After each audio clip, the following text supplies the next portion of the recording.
Hello and welcome to Nutrition and Alternative Medicine. I'm JJ Flazanes, your host. Thank you for downloading today's show.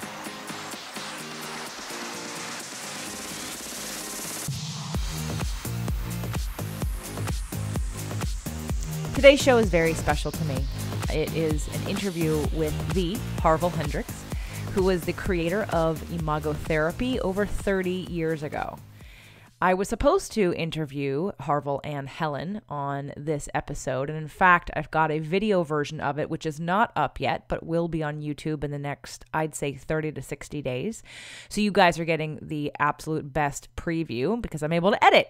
So you get to see a little bit, hear a little bit less. There were a few pauses and things in between, but I start the recording right away, and I don't even do like a proper intro because I caught a conversation between Harville and I about his shirt, which I wanted to share with you because I thought it was really amazing to point out the mindset piece and the fact that, you know, back when he was 30, he was in therapy, and what his therapist said back then that still really relates to what we go through now. I named today's show Your Relationship Explained, and I invite you, even though it's a longer show than I'm usually producing, I invite you to listen to it more than one time. When I interviewed him, besides being super excited to interview him and being on video and not just audio and being able to see him and show him all the books I have and to, you know, watch his expression and to have us, you know, be eye to eye, I also was in a different place than I am today in terms of what I wanted out of that interview and my own personal interests that I wanted to have advice on, if you will. And now I'm in a little bit different place. And so today, when I was editing, I actually heard it a little differently. It still reinforced what I already know, but I self-reflected a little bit deeper today than I was then. And so I'm going to invite you, because as you know, some of you listen to my show over and over again, and I appreciate you for it, and I appreciate those of you that tell me about it. You know, as a podcaster, especially for people who are putting out shows that aren't necessarily educational or inspirational, they're just sort of entertaining.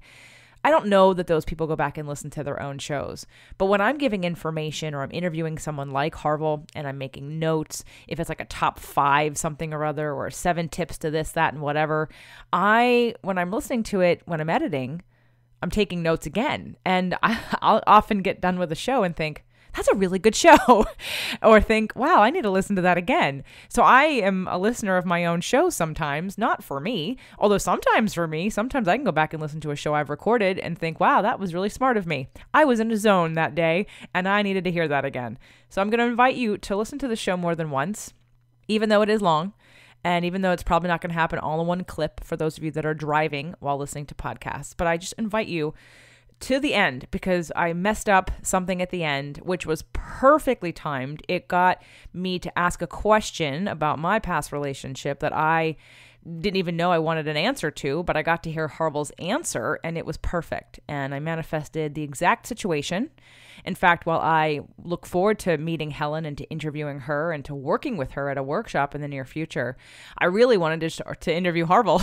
I was open to both of them and that was fine because they do everything together, but I manifested just him. I also manifested answers to questions that I had and heard it straight from the creator's mouth. And so it's a really powerful show and I hope you enjoy it. And the last thing I'm going to say about this show is that we're going to do this work at the next big step. We're going to do the exercise that I keep referring to, and I know those of you who are listening to the shows are probably nauseated by hearing me say it over and over again, but I don't know how else to put it in your face, so to speak, that this work is profound, and it can answer a lot of questions and tie together many behaviors and patterns and issues that you have with friends and coworkers, as well as past relationships. And so if you can't make it to the live event, which is, of course, the best possible thing you could do because you're getting the community. And as you heard in a show last week with Dr. Sandra Dalton, you heard about the 7 types of rest that make up sacred rest. And one of those is community. And I promise that if nothing else, you would come out of an event with like-minded people, my tribe, feeling a sense of sacred rest and purposefulness that you haven't felt before. So besides the coming to the live event, which is, again, the best thing you could do, that is why I created the virtual ticket. And while you can go and you can buy the workbook, which I really want you all to do, you can get the Getting the Love You Want workbook that Harville has and do it yourself. Having that community of support and that accountability that's being provided with the virtual ticket as well as a live event, you're going to get 3 months of accountability. So you get to actually be held accountable to doing the work. Because as you're going to hear Harville talk about in today's show, this is not about knowing, this is about doing. And it isn't about doing from an uninspired place or an uneducated place. This is about doing from a purposeful, mindful place. But you have to do something for there to be change. You can't just listen to it. You can't just know it. You can't just understand it. You have to live it in a different way. So I invite you to seriously consider, look at your life, look at your relationships. Really, like, it's $249. Seriously, the virtual ticket, that's not even 2 therapy sessions, okay? So jjflizanes.com/next big step. Go there now. jjflizanes.com/next big step. Let me tell you a little bit about Harville and Helen, since I'm not doing a formal intro because we just roll right into talking. Harville Hendrix, PhD, and Helen Lakely Hunt, PhD, are internationally respected couples therapists, educators, speakers, and New York Times best-selling authors. Together, they have written over 10 books with more than 4 million copies sold, including the timeless classic, Getting the Love You Want, A Guide for Couples. In addition, Harville has appeared on the Oprah Winfrey television program 17 times. However, marriage, even for marriage experts, is never easy. Just like any other couple, Harville and Helen experienced a power struggle when they attempted to change, coerce, and threaten each other to be more like me. A critical comment would degenerate into loud arguments. Blaming each other was a common focus of conversation. After a decade of marriage, they found themselves teetering on the brink of divorce. As Harville and Helen routinely trained other therapists how to save marriages, they started to lose hope that their own relationship would survive. Facing the inevitable, they decided to give one last try and commit to do everything possible to salvage their relationship. Ironically, their own teaching made the biggest difference. Harville and Helen experienced the ultimate benefit of practicing what you preach to overcome negativity and learn to lovingly communicate with each other. They reconnected through the exercises they used to coach thousands of other couples, restored their marriage, and enjoy a true partnership that has lasted over 30 years. Their story of hope and a seasoned history of helping others uniquely qualifies Harville and Helen as true relationship experts. Harville and Helen co-created Imago Relationship Therapy to promote the transformation of couples and families by creating a relationship culture that support universal equality. In addition, they've developed resources that help couples, families, and educators strengthen their relationship knowledge and skills. They are co-founders of Imago Relationships International, a nonprofit organization that has trained over 2,000 therapists and educators in 51 countries around the world. To find out more and to buy their books and look for workshops, go to harvillandhelen.com. That's HARVILLE, Harville, and Helen.com. A very loud shirt today. I'm sorry. Don't be sorry. I love it. It's very Hawaiian. It is. That's true. I wear Hawaiian shirts all summer in lieu of going to Hawaii so that I have they say if your mind creates it, then you're in it. I actually learned this many years ago. I went to Hawaii and I bought some shirts and I came back and I was in therapy at the time. Many years ago, because it was therapy in Dallas. And so I left Dallas in 1982. So you can imagine how long that is. And so I was talking to my therapist about my trip to Hawaii. And I got into, I'm so unhappy about being back.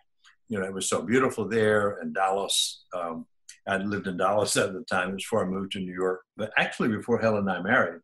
And I said, I'm kind of depressed about this. And my life here is, it's just so hot. In Hawaii, it was so beautiful, even though it was hot. And I just went on and on and on about how bad it was to be back. And he interrupted me and he said, look, Harville, you can live in Hawaii every minute of your life.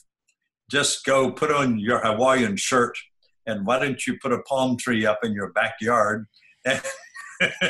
And I understand you have a pool, so you've got the ocean right there, and just complaining about not living in Hawaii, it's just got to stop. You're wasting your time messing with your heart, doing bad things to your immune system, and so forth. So I looked at him and said, my God, so you're telling me I'm a pathological victim? He says, yes.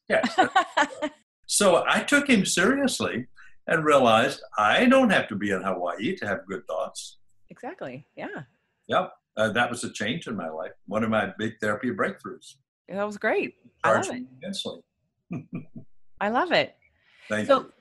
so thank you again for being here. I'm a huge fan of your work, and the oldest book I have, Keeping the Love. Oh, Okay. no, Right. And then that original version of the Getting the Love You Want. And of course I love. have here the workbook, which Oh my goodness. I use. And also I, I've I'm sent impressed. over, well, I did a whole show on imago therapy with a local therapist who uses your workbook within her therapy with couples. And it's really the only therapy that I tell people I think they should be doing when it comes to relationship work. Oh, thank you. You're welcome. I'm an avid learner and explorer, and I test things out all the time. And so I'm very particular about what I believe in terms of, like you were talking about your Hawaiian shirt, using law of attraction, using your mind, using visualization, using what we're given to create what we want. At the same time, different kinds of therapies like EMDR, things like hypnosis, and definitely imago therapy is my number one recommendation for anyone in relationship, even if they're not in relationship, because I'll tell you, I haven't finished the workbook. We didn't get through the whole thing, but when I did the Creating Your Imago, I'm a very interested, passionate learner. And when I can be blown away, and you've taught me something about myself that I didn't know before, that exercise, I thought, oh my God, why isn't everyone doing this exercise? Forget couples therapy. Why isn't every person everywhere doing the Create My Imago exercise? So when you get to the end and you're putting the A and the B and the C and the D together to see what it is you're trying to heal, that's priceless, because that's why you choose friends. That's why you get along with certain coworkers. It explained so much in that one exercise that I just thought, everyone needs to be doing this. I don't care. Thank Single you. or couple. I'm with you. I agree with that. By the way, Getting is, this is the 30th anniversary of Getting. And we have talked to the publisher now several months ago, and they are going to reissue it this year with that. And they said they'd reissue it if we would edit it and update it and bring it into our current thought. So it had an update in 2001, because Imago evolves all the time. It's like, I sometimes think I've got a period at the end of the sentence and we're done now. We just have to figure out how to distribute it. But the period then turns into another paragraph. So when every 10 or 12 years, when the book is come out again, like 10th year anniversary, 20th year, and now 30th, there's always something to do. But this one is a rather significant revision, because we've had some rather, I would say, radical insights. Not like radical that we, but reframing. Mm-hmm. I mean, the fact that people have an imago is like universal, and there's not much you can do about that except, as you just did, see how it works with friends and how it works in business. And when we first did that, I didn't actually think that it would be applicable in business or with friends, because I was so myopically focused on trying to figure out this thing called couples and why they're so intensely attracted to each other. And then it's so wonderful, and then it goes so bad. Yeah. So that was a phenomenon that just got my interest. And I said, I got to figure this out. But we now have some larger frames within which to understand that primary psychological and unconscious dynamic. So anyway, the book will come out, I think, January 22nd. We couldn't get it out this year because we started the journey too late. Publishers work with a 9-month time frame, and they can't change that very much, even with the reissued book.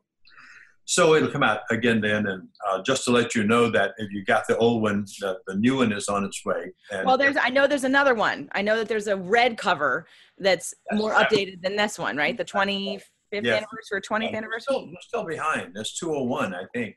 No. I know I'm still behind. Harville, how many? You're going to send me the next one, and we'll do another show, and we'll help promote the next one. All right, 2008, I think that's the one you've got there. And then 2018 is the 30th anniversary. That was the 20th. Okay. Okay. So, Well, I will be more than happy to help spread the word when that comes out, and maybe you can come back on, the both of you, and we can do another little promo for the book. now, do you go by JJ? Yes. Yes. Okay, JJ. Yeah. Yes. We have a daughter who just changed her name from Kimberly to KJ. Her middle name is June. So she wants to be called, I said, how can I, after 30 years of calling you Kim, start calling you KJ? And she said, just do it. No empathy whatsoever on the challenge to an old mind that she just put me to.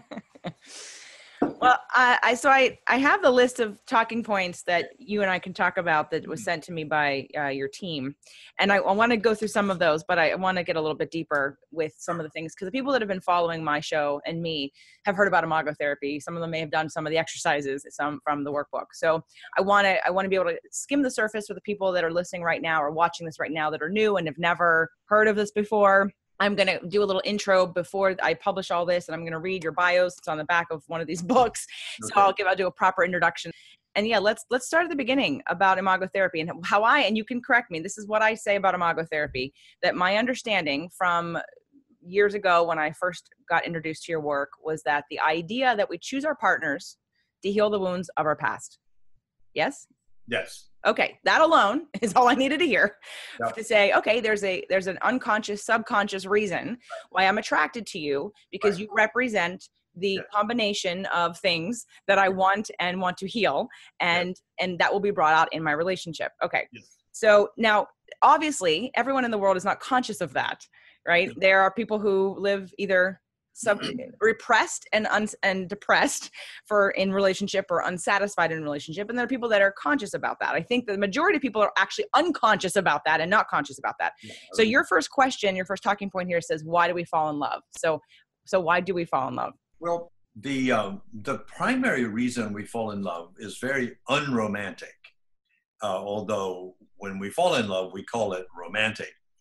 And it's romantic, meaning it has intense emotional feelings to it. Like you feel more alive than you've ever felt before, and you can't stop dancing or thinking or ruminating and dreaming. And all of that is very romantic.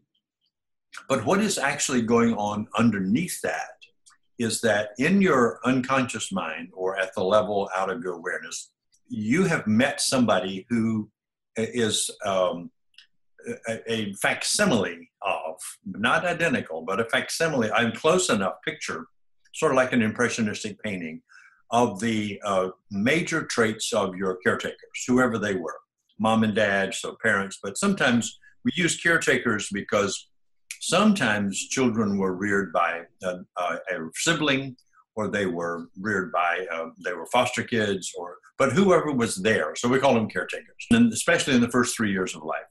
And also now, as some research has been done on this, they push back the primary memories to probably the first year of life. So it's really important what happens in the first year of life. But what actually happens psychologically is the baby is now interacting with caretakers, and the baby's brain is interested in only one thing, which is to survive. And if it can survive, then it's interested in play and in laughing and giggling and running around. But if it's scared, and so it goes back and forth between being scared and being fully alive. And those two things depend on how the caretakers interact with the baby. Now, the brain is recording everything. It's like a movie camera, records everything. And it records all those behaviors the parents did or did not do that contributed to the baby's certainty of survival. Like picking it up on time, feeding it when it's hungry, covering it when it's cold. But we thought for a long time it was pretty much those physical things. But what we've learned in the past, I think it's probably 15 years, especially by some research done in child psychiatry at Harvard by a man named Dr. Ed Tronig, that the primary thing the baby's interested in, and this is so revealing, is how the face of the caretaker looks. Whether the eyes are open and in a gaze rather than glaring, whether the cheekbones, or whether the cheeks are dropped rather than tight, whether the lips are smiling rather than still. And and he did research on if the mother doesn't show any expression, and he calls it a still face, the baby goes into panic. It wants the mother to respond, even though the mother's looking at the baby. If the mother doesn't respond to the baby, the face looks like a mask. The baby will go into panic. And as soon as the mother drops that and goes back into resonating, smiling, the baby comes out of the panic. So we've learned that it's the quality of the presence of the caretaker.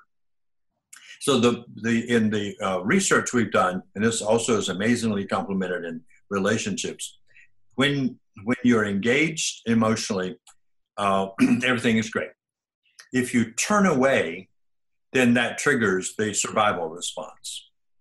If you turn back, or if you're looking without engagement, that triggers the survival response. The baby's filming all of this.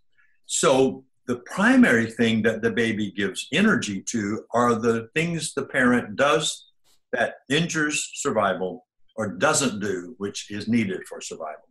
And that's the most emotionally charged memory. So now you're grown up and you've got these memories that from childhood, and you're in your search and find mission in adult life. It actually starts with adolescence. Those first adolescent love affairs are attempts to find a person with whom what didn't happen in childhood, that ensured survival, can happen. So you look for that. So when you, in adulthood, fall in love, decide to engage, and you don't have to get married, but you could. That's why I think monogamy arose, because monogamy is sort of a promise that I'm going to be there. It is less about sex than it is about reliability and predictability and dependability. I know the argument is about sex and multiple sexual partners, but it has hardly anything to do with the reasons for monogamy. Monogamy is, can I count on you? So you find this person, and they're across the crowded room, and you feel them. You go across the crowded room, or you find your way to them, or you send somebody over there, or you do something to get this person into your life, because your unconscious mind says, this person is like my caretakers, including what my caretakers did not do for my survival. And they're most important to me because they're like the part of them that did not meet my needs.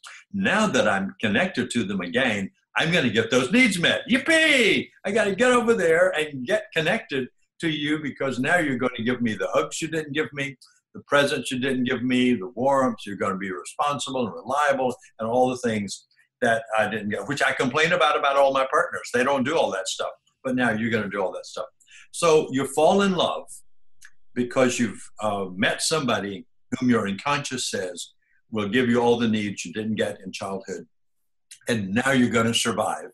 And the feeling of full aliveness you get is our nature. That's what we really are, creatures of aliveness. And when that's dimmed down by anxiety, we want it back. We want it back. And so this person's going to give that back.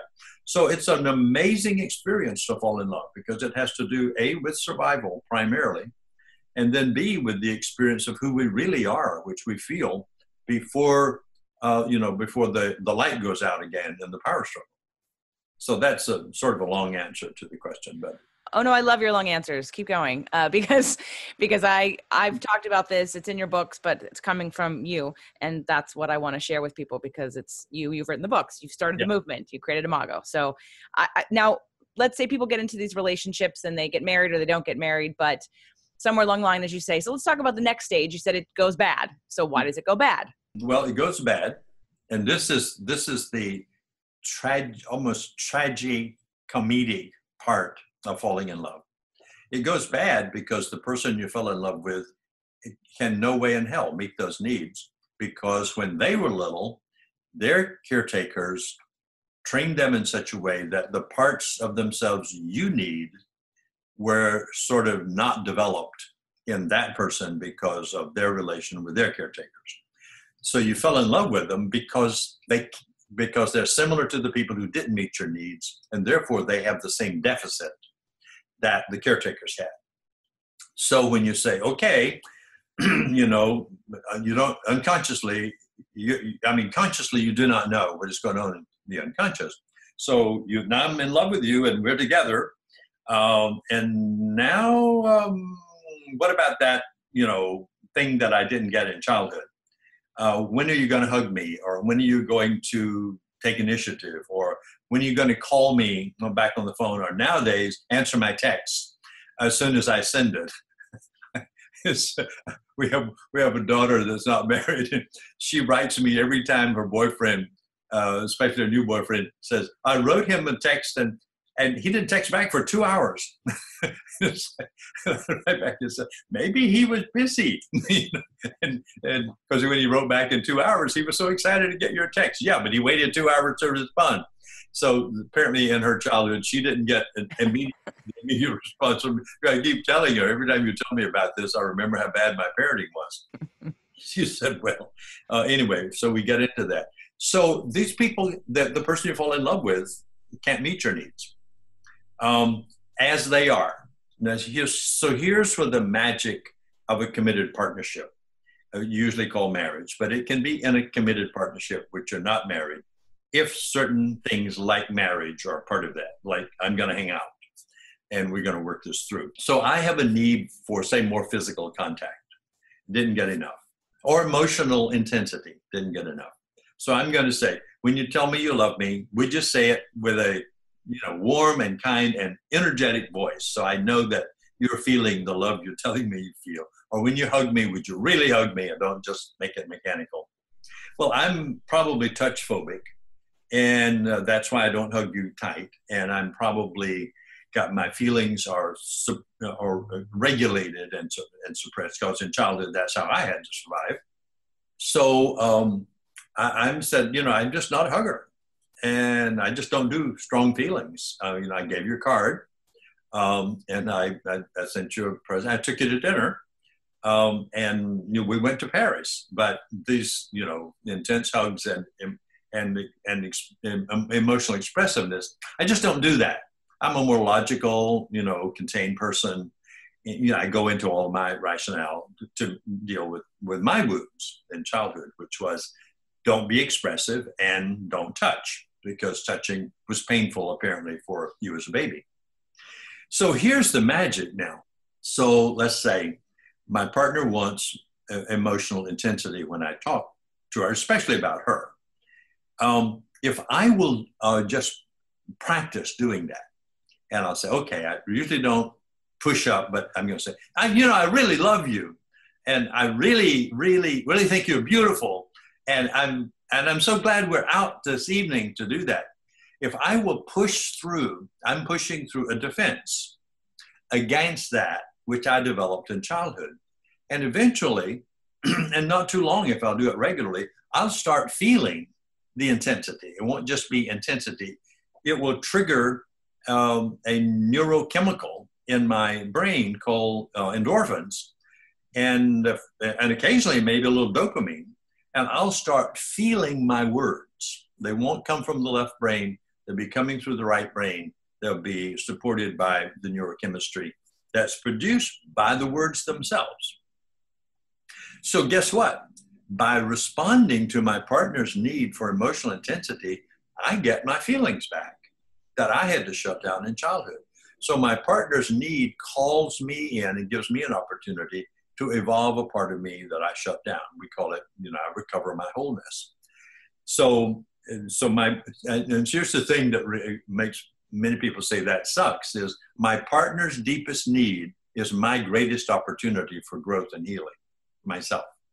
So I have to thank you that you need emotional intensity. Otherwise, I would have kept reins on my feelings all my life. So you call me into the undeveloped parts of myself. And, whether that's hugging, so I have to hug you and I have to get over my skin phobia and realize I can hug without being hurt. I can hurt without, being rejected, or whatever it was the caretakers did that made me not want to be touched. And a lot of people are like that. That it's just amazing how important it is that caretakers know something about what the human brain needs, which is it needs emotional presence, and it needs physical contact. Touch is very important to the baby's sense of survival. So that's why it goes bad, because the partner I married is the one who's least capable of giving me what I need. But the wonder of, and I'm the same for that person. So it's always two ways. And some people say, well, they don't meet my needs. Well, you're probably not meeting theirs. And so that led to the impasse that both people have been defended in childhood, and their defenses now are colliding in adulthood. So what each has to do is stretch beyond the comfort zone into behaviors that they say, no way in hell, I don't do windows. They have to do windows. And when they do them, they learn to be window cleaners. Yeah. And it's a wonderful experience, because now you can see the world, all the mud's gone, and so forth.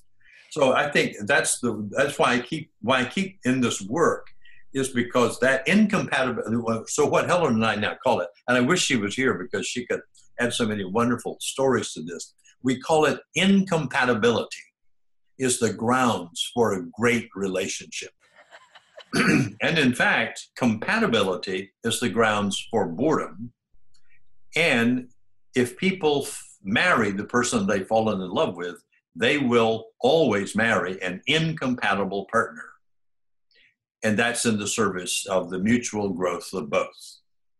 So compatibility doesn't grow you because you have nothing to stretch into. There's not enough tension in the relationship. You need incompatibility for the tension for growth to happen. So what about compatibility in terms of commonality? So I have sort of two situations. So let's say we have the husband and the wife who are incompatible, but I see here on the notes that there's a question that, can relationships work if only one person is willing to work on it?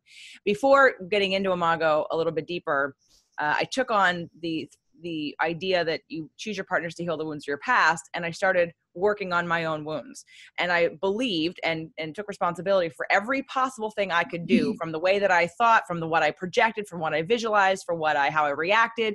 And I went on a deep dive to kind of heal anything that would come up for me in my relationship. But that became an imbalance of, I was doing a lot of sort of self-growth and getting uncomfortable and reaching out of my comfort zone and healing anything within me that I could reach for through EMDR, through hypnosis, through just traditional cognitive behavioral therapy, through law of attraction. So we have that incompatibility, but then what if that person isn't interested in doing the work because their Imago says that they chose, that the way they react when they don't get what they want is that they rebel and run away. So if they're not willing to not run away, what do you do then? Well, if they're not willing to stay and work, what do you do? Well, there are, that's a very consistent question, because everybody marries somebody. One of them is an approach person and the other one is an avoidant person. And that's a part of their incompatibility, is that a person with more emotional expressiveness, like Helen she's a networker. She reaches out, and so she's always coming up with stuff. I'm an introvert. I shut my feelings down. I'm left brain, and so forth. So that will happen in most relationships. One person will be, and back when we were having trouble in our own marriage, now about 18 years ago, we were on the verge of divorce. But actually, it's been about 20 years now, on the verge of divorce because of the same pattern, and a few other things thrown in that both of us had because of the complexities of our childhood. So so that's going to be there, and that's what is important. Let me just go off side a minute. What is important and makes it work best is when both people say, we're going to be partners in the project. And I hate it, but I'm going to be a partner in this. So then you make a covenant that when I'm most uncomfortable with what you want, that's when I'm going to be there and produce.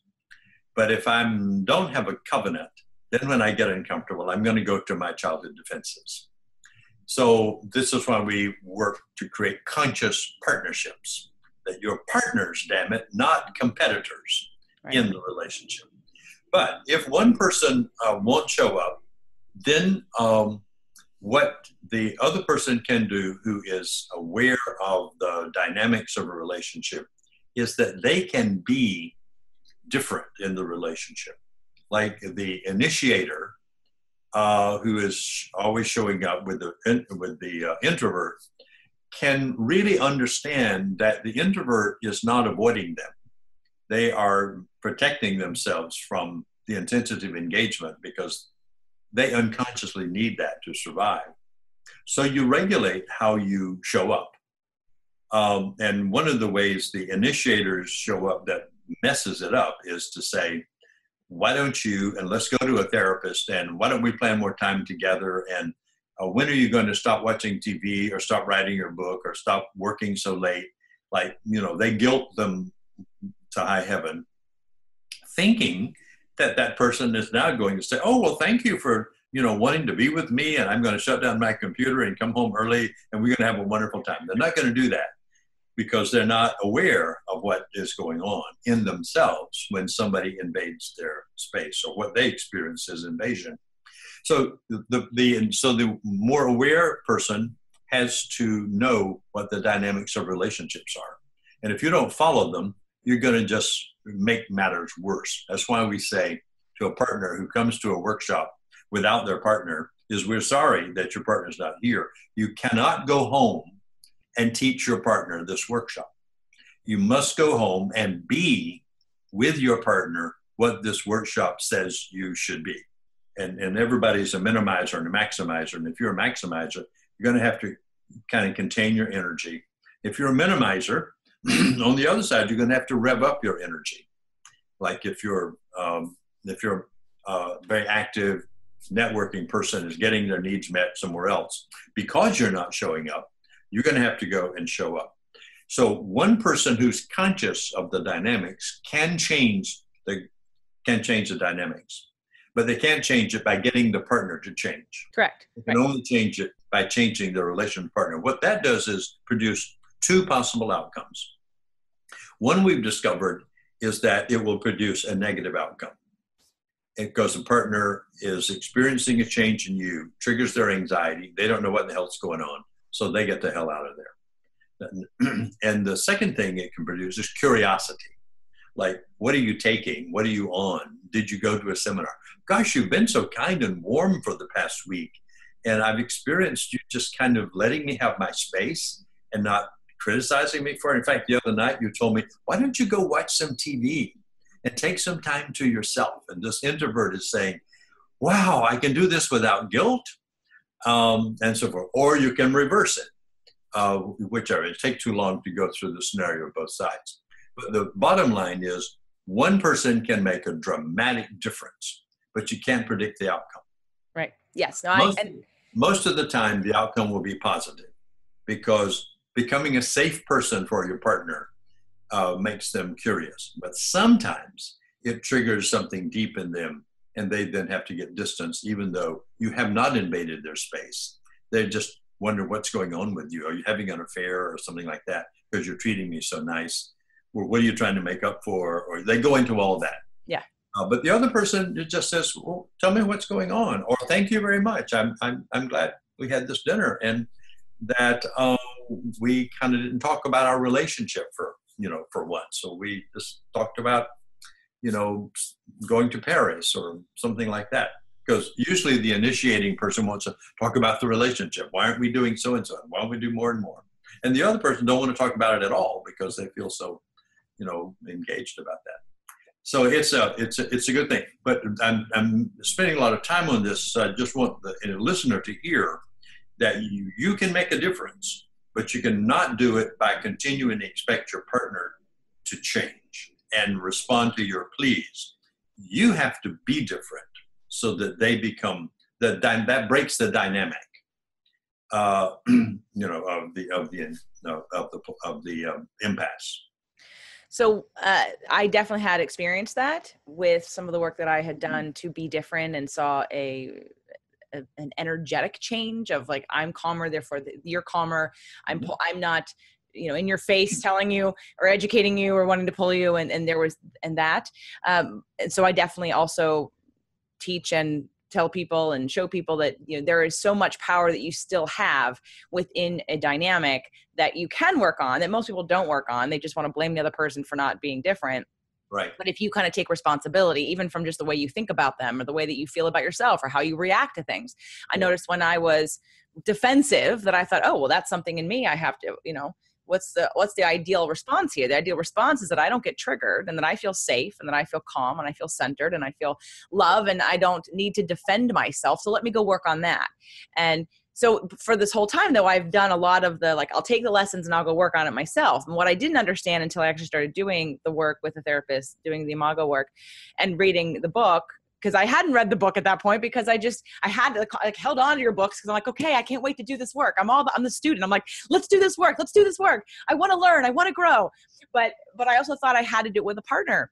And so when I was starting to read it and I realized even just the first 20 pages of your book, talking about the fact that why Imago, I get the concept that you can't heal some of this stuff without being in relationship. Like relationship becomes the place where you actually really do the deeper work. It's not about the separate. It's about what happens in that dynamic, because you are trying to heal possibly abandonment and not feeling safe and feeling secure and love and good enough. And so with about the, when someone decides to leave a relationship because that person doesn't want to do any more work or isn't interested or just the divide is too big, and you move on to the next, because people get married multiple times, and I'm a big fan of you haven't probably done enough work. I want people to take more responsibility and not just necessarily do the knee jerk of you're not making me happy, because that's not the world I live in. We can make just like your therapist at your Hawaiian shirt, you can have Hawaii wherever you go. You can also be happy wherever you go. You can create in your mind, you can create in your energy field what it is you want to see and vibrate at that level. So for that reason, I've also encouraged people to don't blame other people. Don't be the victim of how, what that person's doing to you. Assess your own feelings and needs and figure out how you can get your own needs met and see what that's really about and what you're contributing to that situation. So now we have someone decides to go off from a relationship and attracts another relationship that might be more compatible, but is there still another Imago layer of, again, that unconscious, subconscious, there's still something I want from you that I'm not getting? Because you mentioned that compatibility and incompatibility was almost like the grounds for a better relationship. So what about the people that are still in love, but more compatible? Mm-hmm. Isn't there still some kind of lesson that we're going to go through there? If you're in love and compatible, well, actually you won't be compatible if you're in love. Okay. All right. That's great. Good to know. Because the dynamic of the selection process, unconscious dynamic, pairs you with a complementary person rather than a similar person. There's always enough similarity and compatibility. Like we can have a political conversation. I mean, there has to be a range. I think value systems turn out to be one of the things that I can't marry, even though I'm in love with you, I can't marry you if our value systems, like if you want to kill people and I want to save them, that's pretty hard. Yeah. And if you want to sacrifice yourself, but I would like to make, $1 billion, that would be, those are some, but certain compatibilities, like we both want children and we both have a sense of care about the world, or we don't, we both just want to make money and then we'll give our money away or whatever. So a range of compatibilities so that you can actually live together. But the incompatibilities are usually those emotional things that have to do with need satisfactions, which are always connected to the brain's interest in survival. But there's also a complementarity that seems built into nature itself. And I've been really curious about that now for about 5 years. I don't know, every now and then my brain gets interested in, well, why is that? What is this complementarity about? So I began to read quantum mechanics and discovered that in the quantum mechanical world, there's a complementarity is the nature of nature, that a particle is a wave, which is a particle, and that they're complementary. The wave and the particle are two sides of the same thing. So there's nature is made up of polarities in tension. And the one polarity is different from the other pole. Particle is different from a wave, but they are two ends of a continuum called a wavicle. And when I got that clear in my mind, like I don't understand 90% of what I'm reading, but one day it dawned on me, oh, complementarity is in human beings what the wavicle is at the quantum level. So this complementarity is not a psychological structure that just happens to be that, opposites attract. They do attract, but that's not a romantic or poetic or sentimental thing. That's the way nature is built, and couples inhabit nature. So there are two sides of an individual. Sometimes I'm focused like a particle, and sometimes I'm being creative and flowing like a wave. And but I'm more particle-like in my relation with Helen because I'm left brain. I focus on things and details and structure, and she's intuitive, creative, and focuses on flowing things and networking and stuff like that. So it got really clear to me that all the things that we have thought were psychological, that were kind of everywhere, are actually cosmological. They are the local manifestation of a cosmic process that's happening everywhere. So so partnership relationships, couples are quantum phenomena. So therefore, that pull and push, the polarities, is not there for conflict, which is what human beings use it for. It's there for the tension of growth. Mm-hmm. So the two things in tension that growing produce a third reality, which is another level of themselves. So in that sense, you can always grow because the thing that produces polarization is difference. Mm-hmm.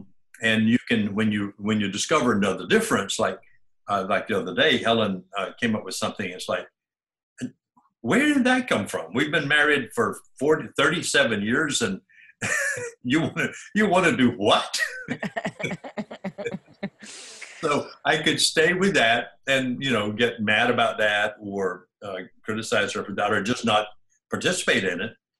Or I could say, well, I'm curious about that, because the principle of managing a complementarity is mutual curiosity versus judgment. So instead of going into judgment, I go into curiosity. And now I discover what is going on with Helen about that and what would happen with that. And so that interests me. And so now I decide to use my own experimentation, because I do have that thing. That's how I developed Imagos, to experiment. So we'll go and try that and do that. And you find it's not like you made it up. The experience is not like the concept. And my concept was I would never want to do that. My experience was, this is kind of fun. It's more fun than I thought. So why don't we do more of that? And now I'm beginning to flow with Helen in a co-creating process instead of polarizing with Helen that produces a splitting process. So, but you have to know that the principle of curiosity should be what you bring to difference rather than the principle of judgment and criticism. And if you don't know the difference between those two things, your brain always does not like novelty. It actually, most of the brain doesn't like novelty because the brain has a homeostatic state. And when it's surviving, even if it's not all that wonderful, it's surviving. And you bring novelty to it and says, if you did this, it would be better. The brain says, prove it to me. And so you have to use that thinking part, that observing part of your mind, noticing yourself, and say, well, I learned that curiosity can open a new experience. And so I'm going to go and do that. So we're going to hug longer, or we're going to go ballroom dancing, or something that's relational. And usually that's where the main growth part is, if it's something relational. I'm going to do that in order to experience something. Here's not a childhood wound here. This is just human. The brain is basically paranoid because the brain for millions of years wandered through the jungles, and if it was curious, it got eaten for lunch. So it had to be defensive and paranoid until it discovered it really wasn't a tiger. It was another human being, wanting to connect with them. So that has millions of years of evolutionary programming. So we're not going to just be excited about a new thing at the beginning, because it could, threaten the survival mechanism. But if you consciously can go curious, then you actually discover you can survive better with this new thing, and so forth. But that's intentionality. You really have to become intentional about that. Mm-hmm. And I remember that for the last 20 years, Helen and I have trained ourselves out of negativity into curiosity. It's a much better way to live. So, well, and thank God that's my natural state. So, but I know there are a lot of people who it isn't. Yes. And that's seemingly an insurmountable hump to come over when there's people who aren't naturally inclined to do that. They have no model for that other than possibly you. But their default mechanisms are going to be survival and protection all the time. And they're not at that place where on a conscious level, they can say, oh, I see how that could be better. Let me try that. Let me fight through that impulse to protect and resist and just do what you said in terms of at the beginning of this interview, we're talking about like hug me more or be more, expressionistic with my words and more intention with my love and expression to you. Like someone who can see the difference that is, I have resistance, but I understand that I'm going to do that because I commit to doing that. There are too many people I think that just go, well, I don't feel that. I'm not doing that. And I'm not going to do it until I feel it. Right. Oh, yes. I mean, that's a really defense. I don't feel it. I'm not going to do it. So what we have to say back is, and here's a piece that we've finally gotten clear. If you want to change, you have to do something other than what you think you normally would have to do to change. And one is understand your resistance. You can do that. You can understand it, analyze it, know where it came from, and all that. But self-knowledge is not change. Self-knowledge changes your knowledge about yourself. But change is when you behave differently. Yes. So we spent, as you know, are you a therapist by background? No. But you're so psychologically oriented that you know that that psychology, starting in the 18th century, and then when it split off from philosophy, split off to study the self. And then Freud came along and developed a psychotherapy because he got interested in the healing of the self. And where Freud went was inside the self. He constructed the first model of the interiority of human beings. It's really interesting that for thousands of years, nobody explored the inner world. They would read the poetry and the novels and the stories that were produced by creativity. But St. Augustine in the 4th century was the first autobiography of human beings. And there were no other autobiographies that were of significance until Freud started going inside and began to study dreams. And it was really important because dreams are about the farthest into the interior you can get. That's what happens in your brain while you're sleeping. You're not defended, and therefore all kinds of things shows up. So psychotherapy and all therapy was built on the model is that we have to go inside to subjectivity, and we have to explore, understand it, get insight into it, and so forth, and then we will change. But what us therapists discovered was you can have all the insight you want, and you will remain an educated neurotic. Yes. You'll still be neurotic, but now you know why. Yep. Before you were neurotic, but you didn't know why. Yep. So what we learned was something behaviorism taught. They went to the other end of the line and said there is no such thing as subjectivity. You just have to do your behavior. But they were wrong about that because you do have an inner world. I mean, it's self-evident. I've stopped and think, and I'm thinking. That's an inner world. But they were right about the fact that you have to do something. But theirs was all behavioral and did, reinforcement of positive things and positive reinforcement, all of that. You'd have to pay attention to insight. And actually what you have to do, the best thing you have to do is both. You have to understand, but you do have to go to your partner and actually hug them until your anxiety is triggered, and keep hugging them until your anxiety relaxes. Mm-hmm. because the brain is worried that if I touch you, I will be hurt. So I have to touch you long enough for me to not experience hurt, for my brain to say, I can hug without being killed. I can be touched without being hurt.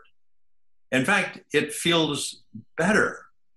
So the brain takes in new data, but it never takes in an argument or a recommendation. You can't mark it to the brain. Right. You have to do something. Now, the brain, while doing it, develops a new neuron. And this is the thing that's been discussed, since the 2000. The brain actually changes with experience because it was actually created by experience. But up until 2000, everybody thought the brain was a fixed entity. Somehow it grew inside the brain, grew inside your skull, and it lived there in the black box, and you couldn't do anything about it. You just had to adapt to things, but you couldn't actually change the brain. Now we know you can. So when you do a new behavior long enough to go through the anxiety barrier, then the brain creates a new neuron that says hugging is better than not hugging. And so now you can hug without a resistance. Am I making sense? Oh yeah, I know. Neural pathways. I totally understand. I'm glad you're explaining it. And, Yeah. And it's interesting about this example that you're giving about hugging until you experience it's going through the pain to get to the other side of the pain to create that new neural pathway that the brain can say this is safe. You've got to do it. And without knowing, I study psychology and human behavior, but I also, and astrology and everything, law of attraction and quantum physics. But before that, I remember a time with my grandmother where my grandfather had passed away and we were at the house, and their relationship was more dictatorship and sort of servant at that time.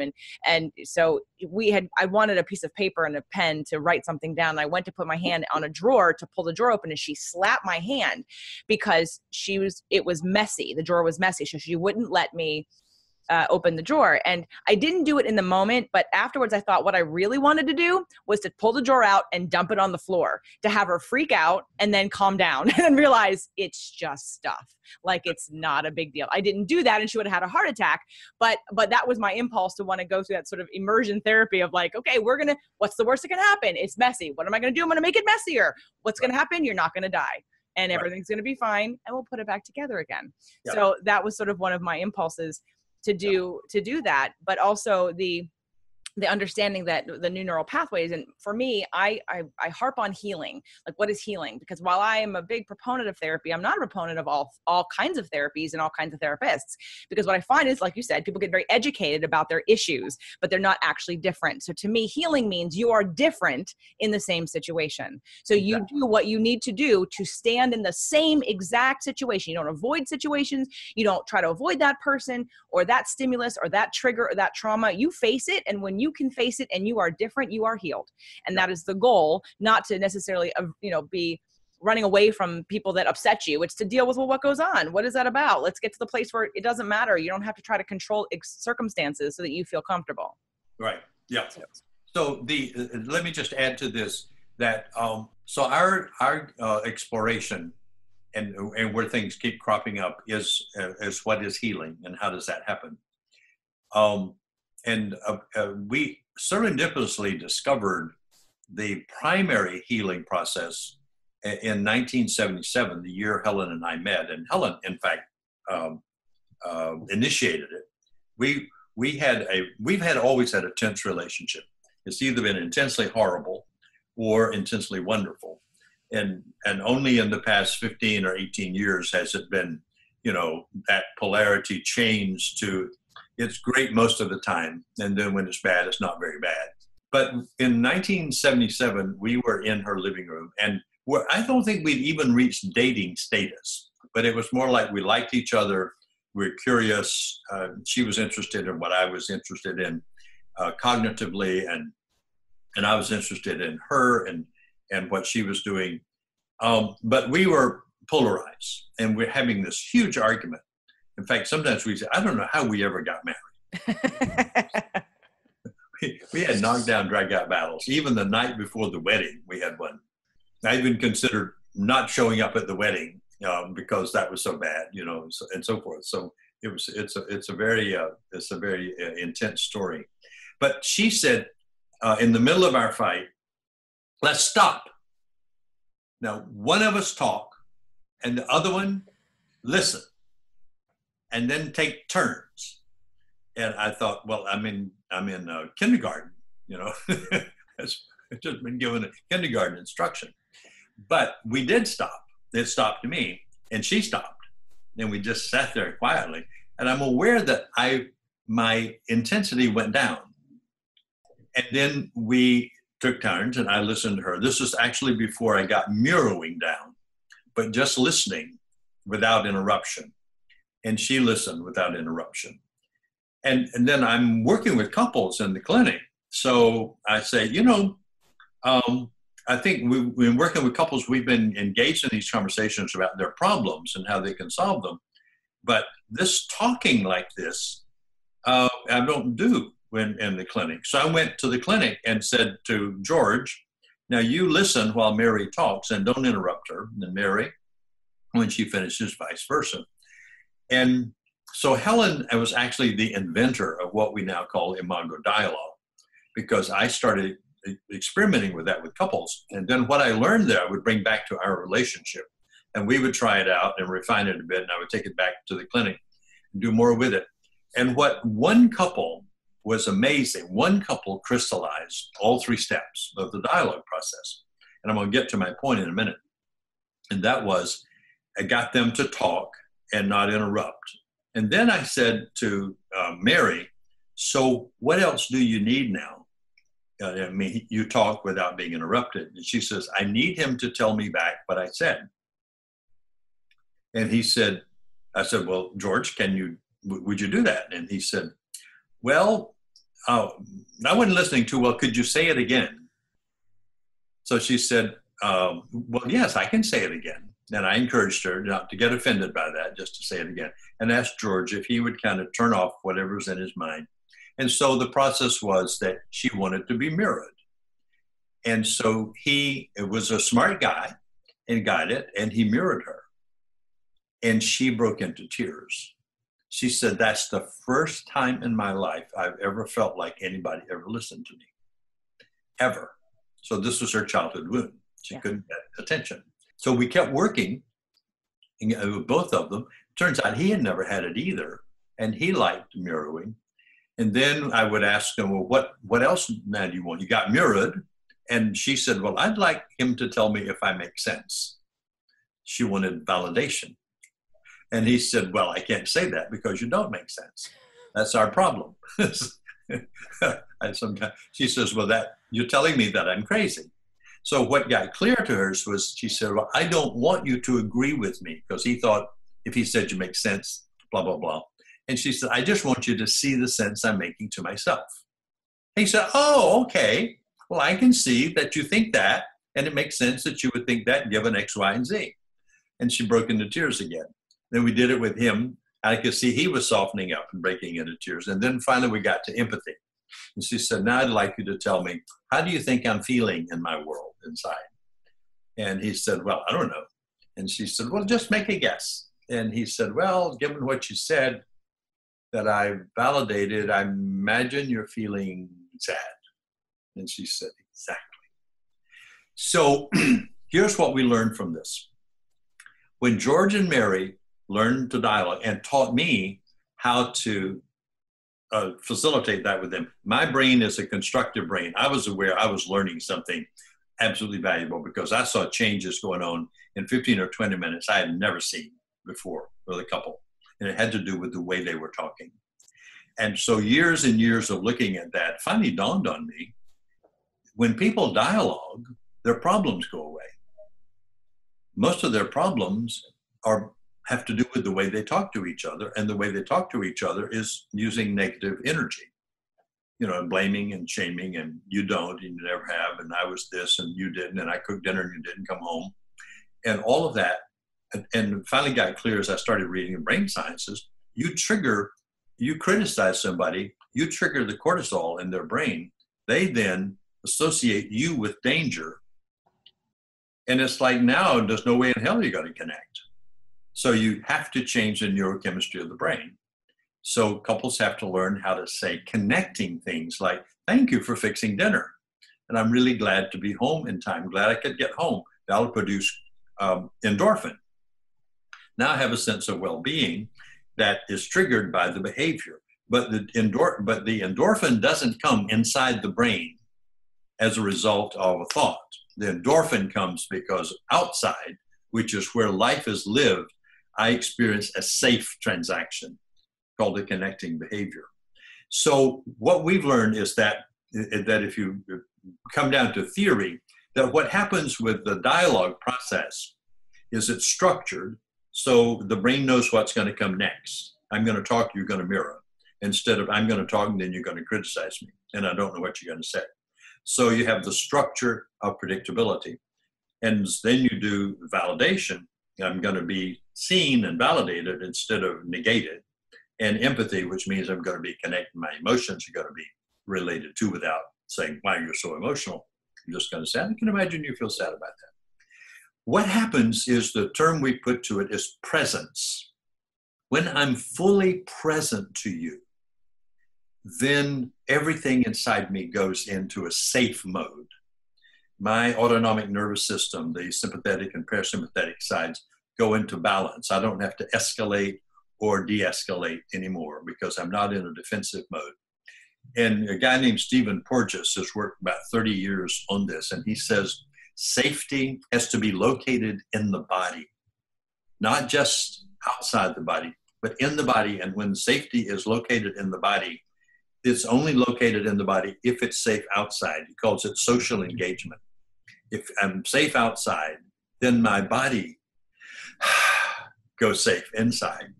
Now I can thrive. But if I don't have that safety, I can only survive. And the difference between those two is categorical. One is the feeling of full aliveness, and the other one is the feeling of anxiety. And those two sensations constitute the two radical possibilities of human beings. And marriages that produce, in which couples are present to each other without judgment, both feel alive. And marriages where they're not present to each other because they're criticizing, both feel anxious, and then all their defenses come up, and now they have problems. Right. And they go to the therapist with the symptoms. We don't have sex anymore, or we don't listen to each other, or we don't seem to talk, and all kinds of problems. But if they get present to each other and have this technology by which they can do that over and over and over again, and if they rupture it, they can go back and do it. It's like if you hit the tennis ball wrong, you can practice it again.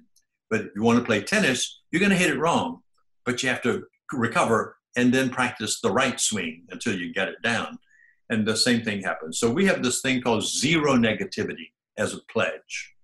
And we used to have it only with couples. And as we've been working here in Dallas, we're aware that zero negativity needs to be in classrooms. It needs to be in corporations. It needs to be in churches. Gosh, there's so much negativity in congregations. Totally. Fear-based shaming and... Yeah, and you don't believe what I believe, and you see Jesus that way, but you know Jesus was the other way, and yep. You know, and if you don't believe it my way, you're going to go to hell. All that sort of thing. That all of that produces negative energy, which means triggers the survival directive. Now I can only protect myself from you, but when I'm safe with you and don't have to think about survival, I can then flow with you, and then I think we're in the quantum field, where the energy is flowing back and forth between the polarities that are, out of which we arose out of the quantum field, and the energy flows back and forth. And it's a real field. It's not just an empty space between us. The space between us is filled with the energy from the quantum field. And when you put negative energy into that field, it exacerbates. And if you put positive energy, it does the same thing, but you get a different outcome. One is called cohesion. The other one is called chaos. Well, I see that there's something coming out. I know you mentioned the book that's the 30 year of Getting the Love That You Want in January, I think. But do you have another book coming out called The Space Between? Oh, it's out now. It's out now. Yeah, that's available on Amazon. And then next year, we'll also come out with one that may not be of too much interest to your listeners, but it'll be the clinical professional textbook for therapists. So we're finally moving from a trade book into a professional clinical book. Well, I might be interested in that. I would be interested in that. Harville, can I ask a somewhat personal question? It's not too personal. It's just Sure. really about your birthday. Would you be willing to share with me what your astrological sign is? Well, I was born in September. September. And I think. What's your date? Your birthday? Not the year, just the day. 6. Okay, you're a Virgo. So I'm a Virgo. And what's Helen? And Helen is April the 28th. She is a Taurus. Oh, okay. Yes. Once we looked up in a astrology relationship book, what would those two signs, how would they react? And it exactly described us. They said that you drive your relationship into the ground by being incessantly critical of each other. That you don't. So that's very, very. When we read that, we said, "Oh, no wonder this life has been hard. We were created by the astrological signs to have this conflictual relationship." Then we said, "We're going to fix that." Yep, absolutely. And basically, what we did was we moved negativity out. We took a deep dive. They called cold turkey. Said today we stop. And what we discovered is that was really hard. And as we researched what happens when you put a new program into the brain, in about 30 days, that new program ruptures the brain's homeostasis. And then the brain goes into chaos. Now you feel worse than you did before because the brain's survival with the other model, but you put in this new behavior called zero negativity, and the brain's been surviving because it was negative. You take that out, the brain now goes into chaos. So you have to keep going with the new behavior so the brain can discover, okay, we took out negativity, but we're not dead. And then it integrates negativity as a survival process. And you have to do it for about 90 days before the brain settles down with, okay, I don't have to be critical anymore. If I'm curious, I can be open to new information. If I'm critical, I'm saying the new information is too threatening. So change means you can't just do it once. Yes. You've got to do the same thing precisely over and over again for about 90 days. Perfect. You build that new neuron, and the brain says, this is even better than I had before. Exactly. Feels better. Are you still doing workshops? Are you still seeing any, working with patients at all or doing workshops? We don't do couples clinics, couples therapy anymore, but we do 6 workshops a year across the country. We go to Omega twice, Kripalu twice. We are now going to Multiversity, and we go there twice a year, and we're going to start next year with Esalen. Yay, you're coming to Esalen. Okay, yeah. Great. When, do you know when you have dates already for Esalen? Oh, they are set, but I don't carry them in my mind. I know it's early in the year. I think it's sometime in January. Okay, I will look it up. I've been it's on our harvilleandhelen.com website. Okay. So everyone listening, harvilleandhelen.com. I will do a little bit of an intro too, if you haven't already listened to this, and make sure everyone knows where to get all the information and to get Harville's new book and to connect with them. And then they will be back because we're going to do some promotion for the new 30th edition. Is that what it is? 30th? Right. 30th anniversary. 30th anniversary of Getting the Love You Want, a guide for couples. And definitely the most powerful work I've ever come across. And I even think just individually, I think it's worth for everyone getting the workbook and doing the Creating Your Imago exercise and diving into some of those things that you may think, well, why am I doing this without a person? Because it could actually show you why you have certain relationships, just friends. I mean, it really just showed me what I looked for in certain friends and why those relationships didn't always work out, because I'm still searching for the same thing. It just isn't someone that I'm sleeping with or married to. It's someone that I consider a good friend or a confidant. And, yes. And it really just made sense of all that dynamic. So, yes. Well, I think Keeping the Love You Find, we were asked to write that book for people who were looking for love. Getting was written for couples. Keeping the Love You Find it has in it, if you want to find the love of your life and keep them, you have to do this. And so in it is a proposal which we call utilitarian dating. And that is, you haven't found the love of your life yet, but there's somebody you like well enough to date. Use that relationship to learn all of the things you need for a relationship that would really work. And this is what I've said to my daughter who's looking is every guy that you're with, it provides you with an opportunity to know how to be in relationship. And it's amazing she's done that. And every guy she brings home is better than the last one. But she's not quite there yet. She's now looking for the one I think she's one guy away from the one. Well, I had some friends who got divorced a couple of years ago, and my plea to the wife as well as to the husband was, I'm not saying you need to stay together, but why not uncover? Why not do the imago therapy? Uncover why you attracted each other in the first place and start to work on that, because you're just going to attract the same person again if you don't clean that up. So it doesn't mean you have to stay together. Just go figure it out so you don't repeat the pattern. That is the best advice you can give, because you don't change when you divorce. You just change partners. Exactly. You replay the same drama that you did before. You take you with you. So if you aren't different when you take you with you, you will keep repeating the same thing over and over again. Lessons will be repeated until they're learned. Yes, you are wherever you are. Yes. Excellent. This has been a wonderful conversation. I really appreciate your time, and I hope that I can have you and Helen back on when we want to promote the next book coming out.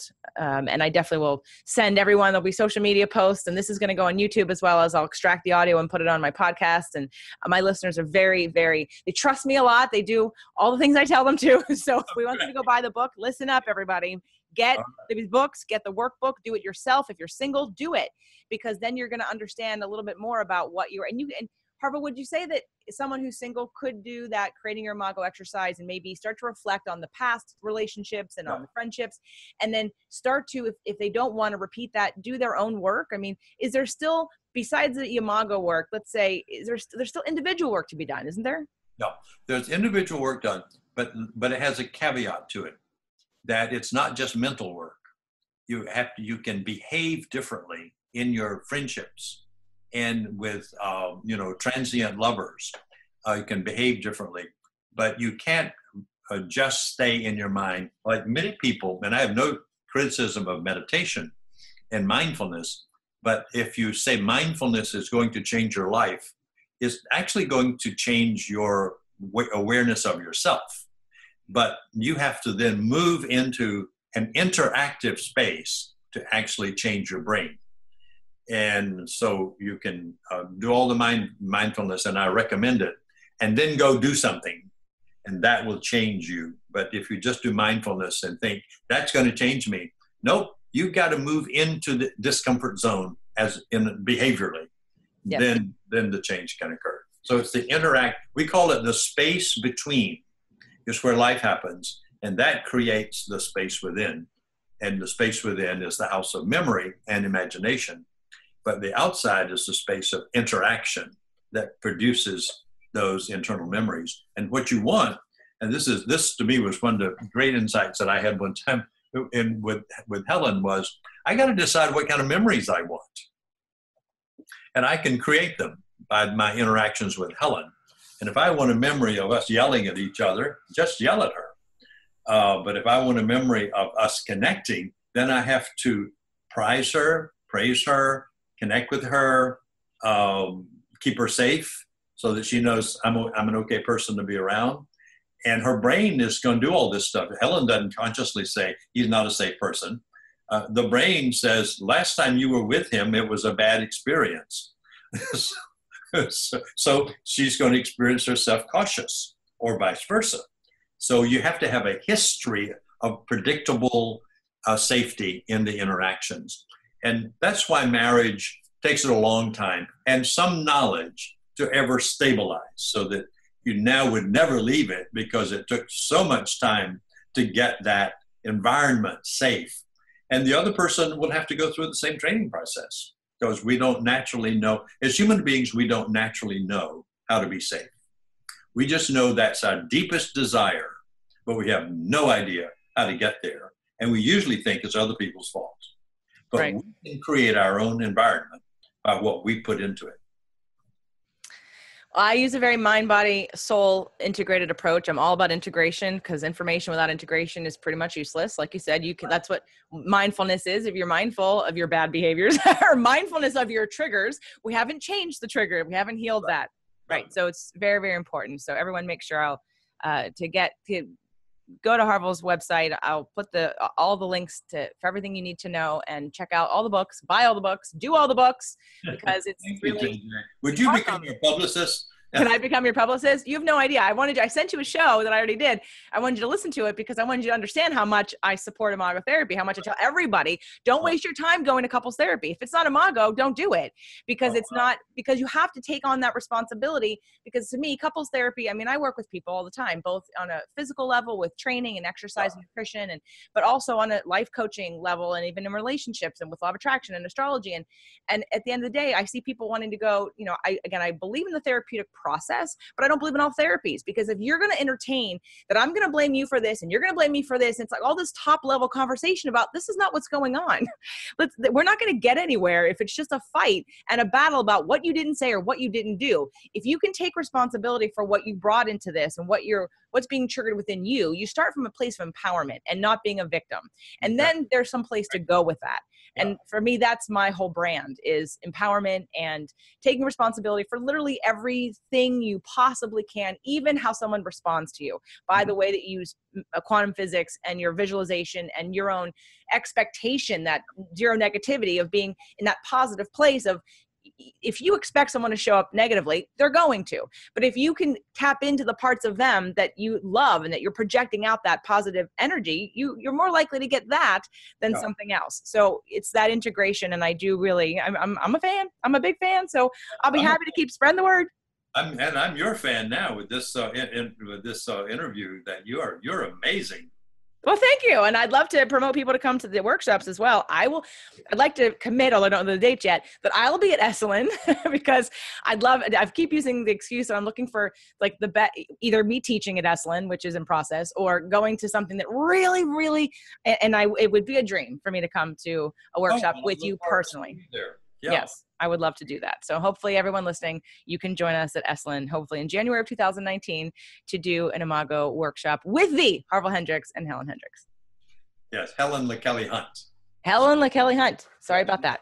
You didn't take my last name, so that was one of our big arguments for a long time. But then we discovered that was a cultural problem. Isn't it though? Isn't it? I am glad you're mentioning that, because that was a problem in my relationship. Well, a lot of psychology is actually stimulated by cultural value systems. But we don't know that. We just think, gosh, you're just having a problem. No, the value system of our culture says you should take your husband's last name. Well, but I'm a feminist, and feminists don't do that. Well, blah, blah, blah, blah, blah. But if you realize that was a cultural problem for women, that they were subservient to men for all the years of their lives up until 1920, hell yes, you should keep your own name. But that doesn't mean we can't have a relationship. Thank you. Absolutely. Thank you. Well, and I think too, for me, it became a lineage issue. I come from my last name is Greek, Flizanes, and our Greek Flizanes family reunion, there's 3 of us left. And it's my brother, 4 of us, my mother, although she's not blood, but my father, my mother, my brother, and myself. And I don't have any kids. My brother's not married. And so at this point, it's like, after this, there's no more Flizanes. There's this sort of like, I love who I am. I love what it's brought to me, and I don't want to change it. It's my identity. I worked really hard at that and keep it. Right. And so I thank you for mentioning that at the end of the show. I'm definitely keeping that part. You should get off your back, because we are in a different world where individuals, it's amazing paradox that we're going into, I think, and will be for the next 50 to 100 years, where difference will be valued and connection will be possible. But when difference is not valued, connection is impossible. So we have to do that. And one difference is we accept the individual is prized and honored for being an individual. And with that, they can then be in relationship because they're not being excluded or devalued. So it's kind of a paradox that the more you amplify the value of the local, the more it's possible for the local to connect globally. But if you devalue the local, then there's no connection global, and then you have chaos. And it's just logical that all of us are equal. We should accept our equality, and it should be reflected in all of our social and political and economic institutions. And in fact, when it's not, those institutions are pathological. Amen. So the big journey, the big job we've all got is to help institutions organize themselves in such a way they're compatible with nature. And nature, everything is equal in nature, including all human beings. So therefore, if you got a program, does it support human equality universally, then I'll support it. If it doesn't, I'm not going to support it, because that's sick. What's healthy is everybody's okay, no matter what you think. They are okay. Like Eric Burns said that long ago when he said, I'm okay, you're okay. But he was talking about psychology. But what we now know is that okayness is actually built into the fabric of nature itself, into the fabric of being.